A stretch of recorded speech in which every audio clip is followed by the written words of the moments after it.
Bueno, es un placer para mí conversar con Carlos Gallardo sobre este índice regional de brechas, que como bien ha explicado David, nos arroja datos muy interesantes. Para empezar, la brecha promedio nacional, que es de 32,5 puntos, entendiéndose como, mejor eso lo vamos a dejar a Carlos que lo explique más adelante, pero básicamente lo que refleja es una desventaja significativa, bastante significativa, frente, digamos, de las mujeres frente a los hombres en nuestro país. Y entre las regiones con mayor rezago figuran Cajamarca, 39.7, Huancavelica, 38.1 y Amazonas, 37.6. En el extremo opuesto, es decir, las tres regiones más paritarias, digamos, son Moquegua, 22,3, Ica, 23,1 y Lima Metropolitana y Callao, 24,3, lo que de alguna manera evidencia que la desigualdad de género está marcada sin duda por dinámicas regionales particulares en las que vamos a profundizar en esta conversación. Este estudio, que invito a que también puedan revisar en la página de IPE, resulta sin duda un insumo clave para establecer políticas públicas con este enfoque, pero además para que empresas y organizaciones como las que nos acompañan hoy centren sus estrategias para cerrar esas brechas que resultan estructurales, como vamos a ver. Y yo quiero empezar con el enfoque que le dan justamente a este estudio y del que hablaba David, ¿no? Que es el enfoque de competitividad. Me parece interesantísimo y para entenderlo, que me permita, Carlos, retroceder un poco en la historia, ¿no? El índice regional de brechas de género surge a partir de la necesidad que en el IPE detectan de profundizar en el índice de competitividad regional, que ya era un estudio bastante conocido, de consulta por varios de ustedes, de consultas también para los periodistas, y se dan cuenta que es necesario profundizarlo desde distintos ángulos. Y uno de esos ángulos es el tema de la brecha de género, ¿no? Que es el primer estudio que ellos presentan. Y quisiera empezar por allí, Carlos. ¿Por qué darle este enfoque de competitividad a un tema que generalmente se trata mucho más desde el altruismo, si se quiere, ¿no?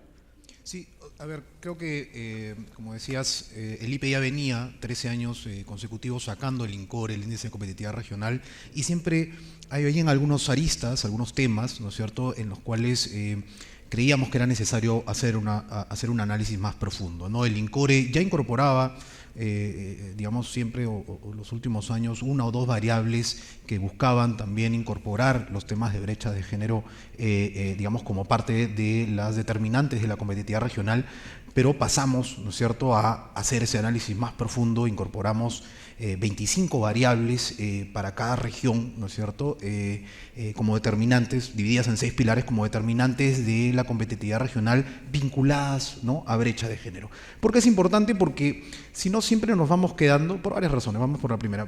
Primero, siempre nos vamos quedando con los promedios nacionales, ¿no? Y entonces hay rankings internacionales, como los hay para la competitividad en general, también lo hay para los temas de brechas de género, y pensamos en el Perú como un promedio nacional, ¿no? En el camino vimos, ya con la experiencia del INCORE, que esto se puede hacer y se ve, y les voy a mostrar ahí algunos grafiquitos que he traído, cómo hay que reconocer, para hacer mejores políticas públicas hay que entender las heterogeneidades, las disparidades que existen entre las distintas regiones, ¿no? Entonces nos llevó, digamos, el análisis hacia eso y creímos o consideramos muy importante hacer el vínculo con la competitividad, ¿no? En un intento por, si quieren, restar espacios a la politización del debate sobre temas de género, que están ahí presentes, pero siempre, digamos, en el debate, o no siempre, bueno, en fin, se lleva mucho hacia la discusión política y buscando, si quieres, la polarización acerca de cómo avanzar, ¿no? Entonces, para nosotros era bien sencillo, ¿no? O sea, ¿por qué una mujer, por qué un hogar, ¿no?, en un hogar solo el hombre trabaja? ¿Por qué la mujer no está trabajando? ¿No? Y puede ser desde que no recibió educación a tiempo porque se priorizó la educación del hijo de la casa, puede ser porque tuvo un embarazo adolescente, ¿no? Pudo ser porque de repente sí tiene un hijo, pero se tiene que quedar a cargo del hijo, ¿no es cierto? Es la designada en el hogar para hacer eso. A lo mejor sí ha encontrado un empleo que podría hacer al menos part-time, ¿no es cierto?, pero digamos no termina de serle rentable porque tiene que trasladarse de un lado a otro, ¿no es cierto? Por varias horas ya deja de ser rentable esta dinámica. Y entonces nos preguntamos, oye, este es un hogar definitivamente menos productivo, menos competitivo, ¿no? Entonces, en lugar de ser un hogar donde hay dos cabezas que producen, generan recursos económicos y que permitan que este hogar sea un hogar que genere más ingresos y que por lo tanto sea un hogar con menos chances de ser un hogar pobre, ¿no es cierto? Estamos en una situación donde hay mayores chances de que ese hogar sí sea pobre porque hay esta desigualdad en las oportunidades que hay para las mujeres, ¿no? Y entonces fuimos haciendo ese análisis y les muestro, no sé si lo pueden poner en pantalla, sí. el primer gráfico. Mientras ponen el primer gráfico, entiendo entonces que no hay desarrollo sin competitividad y no hay competitividad sin equidad, que es lo interesante de este enfoque. Correcto, porque si quieres en este ejemplo del hogar, ¿no es cierto? Si tú, o sea, no hay, digamos, siento que no hay espacio para politizar el tema. O sea, definitivamente, y viendo esta diversidad de variables que trae el indicador, hay sin duda desafíos por delante para lograr que este hogar sea competitivo. Y no solo estamos comprometiendo las oportunidades de ese hogar, sino de los niños, porque ese hogar que genera menos ingresos es de repente un hogar que compromete el desarrollo de niños y entonces compromete la generación futura, si quieres, porque es un hogar que no puede proveerle suficientes alimentos, es un hogar que de repente los niños van a sufrir de anemia, qué sé yo. Entonces ahí está la relación, en este caso es negativa porque tenemos, si quieren, a las regiones con menores brechas de género en el eje horizontal, y entonces mientras más pegado hacia el cero es mejor, ¿no? Y tenemos las regiones más competitivas y las medimos con el INCORE, que incorpora 42 variables, ¿no? Y entonces vemos que las regiones donde hay menor brecha de género son aquellas más competitivas. Pero algo más, porque el tamaño de las bolitas, de los circulitos, nos indica qué regiones tienen mayor riqueza per cápita. ¿Sí? Entonces, tenemos una correlación entre estas variables en la que la conclusión es, oye, queremos regiones más competitivas, teniendo o involucrándonos en propiciar un entorno de menores brechas de género, lo vamos a lograr y eso nos va a llevar a regiones más ricas. Ahora, tú hablabas de 25 variables que sí. Entiendo en el estudio han sido agrupadas, digamos, en 6. 6 pilares. ¿No? En 6 pilares. Obviamente, por cuestiones de tiempo no podemos hablar de los 6, pero me gustaría hacer foco en 3, ¿no? Autonomía individual, poder y toma de decisiones y mercado laboral. Si te parece, vamos sí. Uno a una. Y empecemos por mercado laboral, ¿no? Entiendo que la brecha nacional, según el estudio, es de 17 puntos promedio, pero incluso en las regiones que lideran el indicador hay brechas de hasta 19 puntos, ¿no es cierto? Sí. Aquí estamos hablando de participación laboral, es decir, ¿tengo chamba o no tengo chamba? ¿O estamos hablando de calidad de trabajo? Miren, en este gráfico que les traigo estamos hablando exclusivamente de participación laboral, ¿no? Y vemos que el promedio para Perú, que está ahí al medio, los hombres participan, el 80% de los hombres digamos que podrían estar trabajando participan del mercado laboral y solo el 63% de las mujeres lo hacen, ¿no? Este es el promedio nacional, pero luego vemos cómo estas diferencias cambian por la región, ¿no? Según la región en la que estén. Y lo que vimos primero es que las 3 regiones líderes que has mencionado, que son Lima, Moquegua e Ica, son regiones donde hay una brecha que incluso puede ser mayor que este promedio, ¿no? Y esta brecha, y lo adelanto aquí, esta es una brecha que es simplemente la diferencia entre un valor y el otro, ¿ya? Pero algunos estarán pensando, oye, pero de repente no existe brecha, pero es porque nadie participa del mercado, ¿no es cierto? Ajá. O sea, lo que queremos es que las brechas se cierren lo más arriba posible, en este caso, con una mayor participación del mercado. Esa es una idea que les quiero dejar, más adelante va a haber otro gráfico. La otra es que hay otras variables en el índice de brechas regionales vinculadas al mercado de trabajo. Está el nivel de informalidad, el nivel de los ingresos y el nivel de empleo adecuado, y en todos los casos las mujeres tienen brechas versus los hombres, ¿no? O sea, las mujeres trabajan en empleos menos adecuados, más informales y generan menos ingresos, incluso después de este ajuste famoso de los salarios, que igual muestra que la mujer gana menos que el hombre por razones distintas a su preparación o su formación o su nivel de educación, ¿no? Entonces, una segunda idea que les quiero dejar aquí es que la sofisticación del empleo, ¿no? Porque vean quiénes están con brechas más chiquitas: Huancavelica, Puno, Cusco, o sea, regiones muy rurales, donde digamos, puede haber más del 80% de las mujeres, hombres trabajando, ¿no? Pero claro, lo hacen en el agro de repente, ¿no es cierto? Que es un sector de muy baja productividad, en un agro muy tradicional, y entonces, claro, el desafío está cómo logramos aumentar la participación de la mujer en estos espacios donde ya el trabajo se hace más sofisticado, ¿no? Pensemos en minería, en construcción, en proveedores mineros, ¿no? Ahí es donde está el desafío también. Pero incluso cuando se habla de las diferencias en el caso de las mujeres STEM, por ejemplo, o de las profesiones STEM, que es una de las brechas más amplias, ¿no? Es de alguna manera también condenar a la mujer a la pobreza, el no trabajar en esa brecha en particular, porque es finalmente los trabajos ni siquiera del futuro, del hoy, ¿no? Sí, sí. O sea, yo creo que al final esto te sirve para hacerte ese tipo de preguntas con evidencia y decir, oye, entonces, por eso es que hay que ver la matriz productiva de estas regiones y cómo vamos incorporando a la mujer en ese camino de transición a actividades más productivas. Ahora, volviendo a las tres variables que yo quería resaltar, vamos ahora a pasar a la de poder y toma de decisiones, ¿no? Y ahí entiendo, se habla desde una perspectiva personal, ¿no? De mi capacidad en mi fuero íntimo, familiar, de tomar decisiones, pero también de la esfera pública, ¿no? Y ahí hay un dato que recojo interesante, ¿no? En los últimos comicios del 2022 apenas hemos conseguido que el 5.4% de mujeres sean alcaldes, y eso que estamos contando con una ley de paridad, ¿no? Pero además entiendo que este promedio nacional esconde, que ya lo has dejado en evidencia en las respuestas anteriores, de alguna manera disparidades particulares, ¿no? Sí, mira, partamos de ese 5 de cada 100 mujeres, ¿no es cierto?, alcaldes, o 5 de cada 100 alcaldes son mujeres, ¿no? Y veamos el caso de Ica, ¿no? En Ica es el doble, o más del doble, 12 de cada 100. Para ser exactos, 5 de los 43 alcaldes que tiene Ica son mujeres, ¿no? Y eso es el doble que el promedio nacional. Pero si ven los distritos que hemos pintado de moradito, son los 5 distritos donde las alcaldesas son mujeres. Y entonces, como la data lo permite, y cuando hacemos todo esto hay grandes desafíos, créanme, en incorporar data, porque la consistencia, la fuente, el horizonte temporal, hay varios desafíos ahí. Como la data lo permite en este caso, en el IPE nos preguntamos, oye, pero ¿a cuánta gente representan estas alcaldesas? ¿No? Porque es distinto ser alcaldesa del distrito de la capital o ser alcaldesa de un pueblito donde solo viven 10.000 o 1.000 habitantes, como Yauca del Rosario, ¿no? Entonces, ese 12 de cada 100, ese 11.6% que aparece ahí en la pantalla, se reduce casi a la tercera parte, ¿no? 4.2%, ¿no? De la población tiene un alcalde que es mujer. Entonces, yo les quiero mostrar esto, ¿no? Y sin necesidad de entrar en la discusión ¿no? Lo que quiero es que vean es cómo el promedio regional puede bajar cuando empezamos a hacer el análisis por distrito.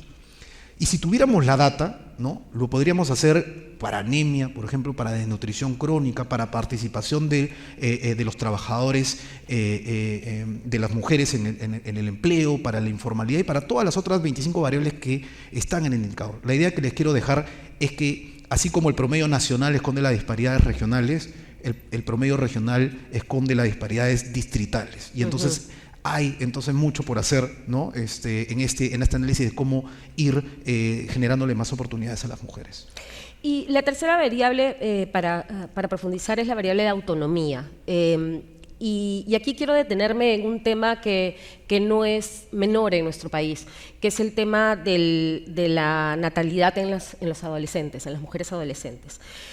Que claro, que por las labores de cuidado que tradicionalmente se nos son asignadas, tiene un directo impacto justamente en la autonomía, ¿no? Y por consiguiente, según el enfoque que estamos viendo, en el desarrollo de la mujer. ¿Cómo ha ido esta evolución? Porque además entiendo que en el estudio se ha visto no solo el hoy, sino se ha visto una evolución, particularmente en el tema de natalidad en adolescentes. Sí, ahí les he traído otro dibujo. Efectivamente, es la primera vez en marzo que publicamos el índice de brechas regionales de brechas de género, pero viene con información para 7 años, ¿no? Desde el 18 hasta el 24. En este caso les traigo una variable que es la tasa de natalidad de adolescentes, que va del 19 al 23. Como les decía, hay desafíos en la data, no todas las variables tienen información para el periodo, pero lo que pueden por ahí ver aquí es que esta reducción de 48 a 39 en el promedio regional quiere decir que el número de nacimientos por cada 1.000 adolescentes de 15 a 19 años, ¿no? Estamos hablando de 40 nacimientos por cada 1.000 adolescentes, ¿no?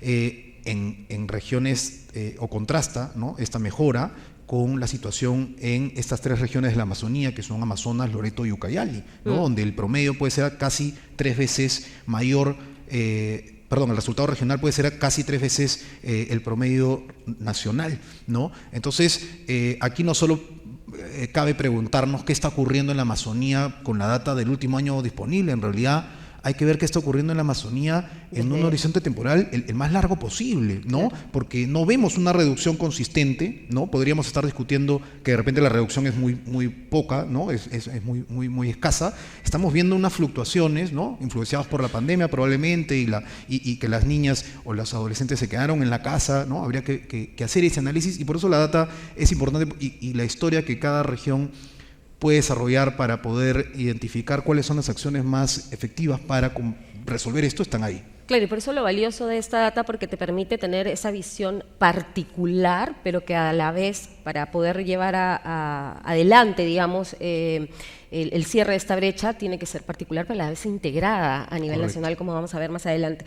Ahora, probablemente muchos de estos embarazos que estamos viendo en adolescentes tengan que ver con situaciones de violencia, ¿no? Y ahí quiero entrar a un tema en particular, la violencia de género, ¿no? Que es un tema muy fuerte en nuestro país: violencia psicológica, violencia física, abuso doméstico, violencia desde el abastecedor económico, ¿no? Que tiene que ver justamente con el desarrollo y la competitividad.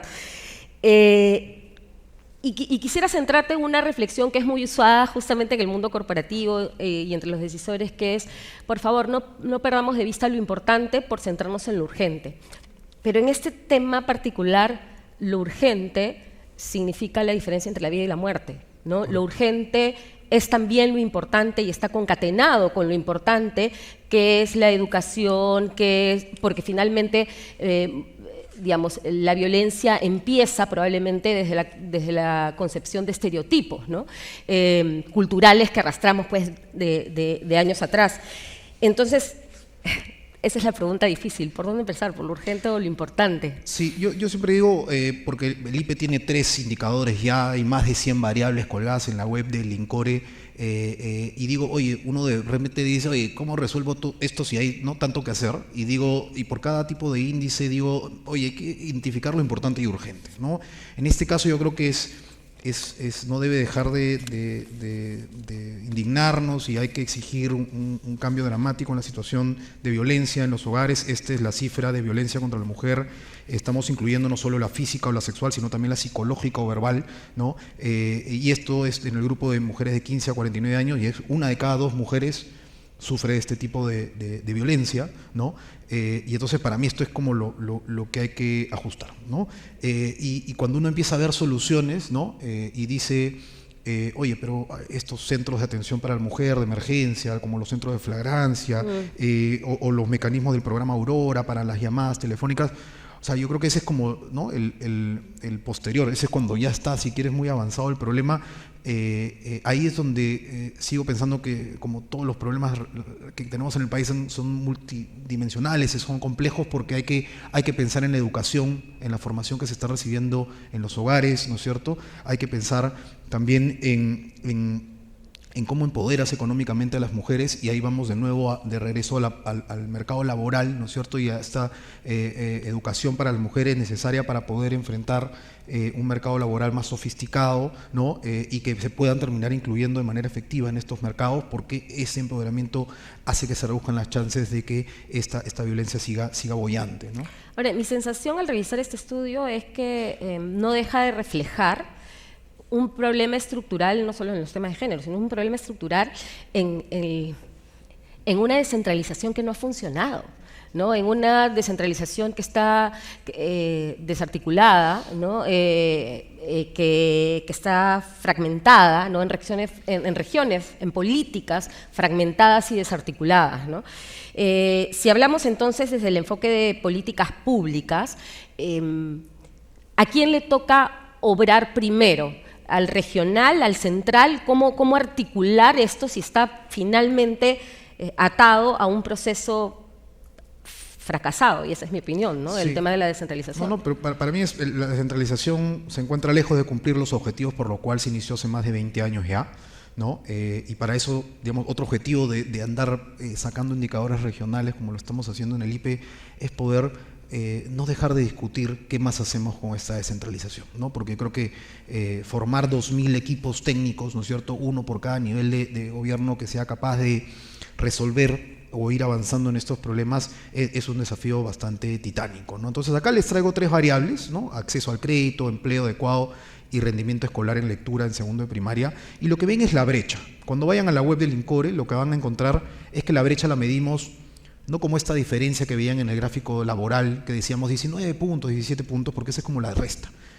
Les dije que teníamos que ajustarlo para reconocer dónde se encontraba esta paridad. Si es más abajo, ¿no es cierto?, digamos, ¿qué ganamos con una paridad cero en Loreto en rendimiento escolar si nadie está entendiendo lo que están haciendo, ¿no?, lo que están aprendiendo en la escuela? Entonces tenemos que ajustar los números. Entonces cuando vemos estos números y los ajustamos de 0 a 100, vemos pues que sí, en acceso al crédito hay paridad en Moquegua, es un resultado positivo, optimista. El promedio está en 19, no sé, casi 20 puntos de distancia.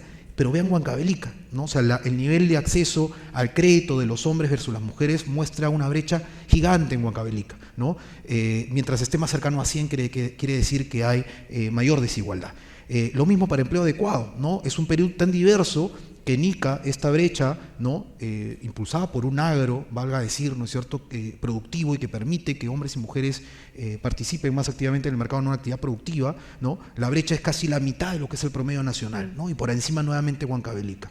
Y lo último para rendimiento, decía, ¿no? Oye, de nada nos sirve que Loreto, cuando veas esta diferencia, es casi cero, ¿no? Pero es casi cero porque tanto niños y niñas están entendiendo nada de lo que están viendo en la escuela, ¿no? Entonces, ahí es donde vemos. Pero digamos, un rol importante. Esta data le sirve al gobierno regional para empezar a actuar antes que el gobierno nacional. Y a los gobiernos locales, ¿no? Entonces necesitamos un liderazgo del gobierno nacional, sin duda, en estos temas, que ¿no? articule. Sí, pero o sea, aquí debe ser como basta esta discusión donde decimos, donde el gobierno regional o local espera que esto lo resuelva otro, ¿no es cierto? Está en sus canchas resolver estos temas, ¿no? Y se pueden hacer y yo quiero ir un paso más allá, ¿no? Sí. Basta desde el privado también en esperar que sea el gobierno nacional y el gobierno regional, porque aquí estamos viendo data precisa en Huancavelica, en Moquegua, donde muchas de las empresas probablemente aquí presentes tenemos capacidad de dar empleo, tenemos capacidad, ¿no? Y que esta data nos pueda servir también para hacer nuestra parte, para en aminorar esa brecha, ¿no? Sí, si ustedes van a la web del INCORE, hay una ficha regional, o sea, por cada región y para cada una de estas 25 variables van a poder decir, bueno, si yo estoy en Cajamarca, ¿qué me preocupa más? Hemos visto que Cajamarca, por ejemplo, el tema de la violencia en términos relativos a otras regiones y en otras variables no es tan grave. Es grave, pero no es tan grave en términos relativos, ¿no? Pero entonces, ¿en qué sí está en peor situación Cajamarca? Porque Cajamarca está en el último lugar, ¿no? Y entonces puedes ver en temas de empleo, ¿no? No tanto por la participación laboral, sino por los niveles de ingreso, las disparidades de ingreso. Cajamarca es una región muy rural todavía, ¿no? Hay si quieres, una desventaja hacia la mujer más fuerte, mientras mayor ruralidad veamos en la región, ¿no? Hay una diferencia o unas brechas más importantes en Cajamarca en empleo adecuado, en el nivel de formalización, en el nivel de alfabetismo, ¿no? O sea, el hombre es casi 10 puntos más alfabeta que la mujer en Cajamarca, ¿no? Es un problema que de repente a nivel nacional, ¿no?, ya lo miramos como, ya no es un problema, ¿no? En regiones como Cajamarca es un problema todavía, o sea, porque hay 10 puntos de diferencia entre el porcentaje de niños que son alfabetas o de personas que son alfabetas y los que no, entre hombre y la mujer. Entonces, te da esta información. Que está estrechamente ligado al estancamiento para salir de la pobreza también, ¿no? Entonces está bastante vinculado a la pobreza, está bastante vinculado al nivel de ruralidad. Entonces, está en el campo de los gobiernos regionales y locales cambiar esto, está en manos de los empresarios cambiar esto, porque las empresas que están en estos lugares hay experiencias positivas, ya ha estado el panel anterior, me parece, o va a venir uno más, hablando de esas experiencias. Ese tipo de intervenciones pueden generar espacios y oportunidades para que la mujer tenga una mayor participación en el mercado de trabajo. Y esas propuestas pueden crecer con este enfoque regional que estamos planteando aquí. Yo quisiera ir cerrando con una mirada, ya que le has dado el punto positivo al final, justamente con una mirada positiva, ¿no?, al tema. Empezamos hablando de un foco de competitividad, ¿no? Y en el marco de futuras elecciones en nuestro país, cuando cada vez estamos más polarizados, más enfrentados entre peruanos y peruanas. Temas como como equidad, como género, parecen hasta a veces palabras prohibidas, ¿no? Y sirven como etiquetas para calificar al otro, ¿no? Que si caviarada, que si agenda woke, que etcétera, etcétera. Y me parece interesante el enfoque justamente de este estudio porque lo ata justamente al desarrollo.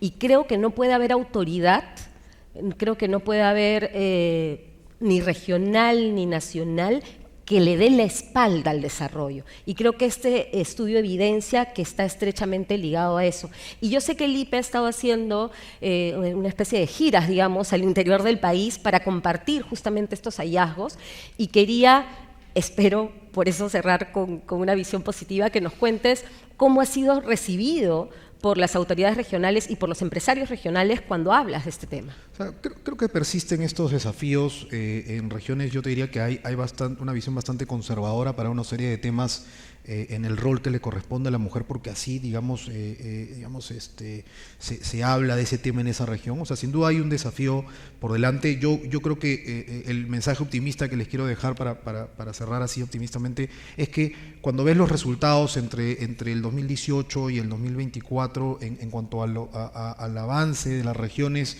en promedio, digamos, todas han mejorado, ¿sí? Entonces, eso significa que hay experiencias positivas que recoger, ¿no es cierto? No, digamos, no se ha terminado de resolver el problema, como les he comentado, ¿no? Pero todas han ido mejorando en este periodo de 6-7 años. Y entonces hay experiencias positivas que recoger. Hay regiones que están trabajando mecanismos para que la mujer pueda ir a trabajar, para que no se embarace en la adolescencia, para que haya una mejor educación a nivel de los niños y que haya una mejor educación sexual también, por ejemplo. Entonces, creo que ese tipo de experiencias nos deja ese sentido optimista de que sí es posible generar el cambio. Hay regiones que han mejorado más que otras. Hay que ir a ver qué están trabajando específicamente para, digamos, impulsar a las demás. Ahí se requiere bastante liderazgo de todos, ¿no? Público y privado. Ejemplos para felicitarnos, pero no para Gracias por atender esta conversación. Para quedar con el recuerdo.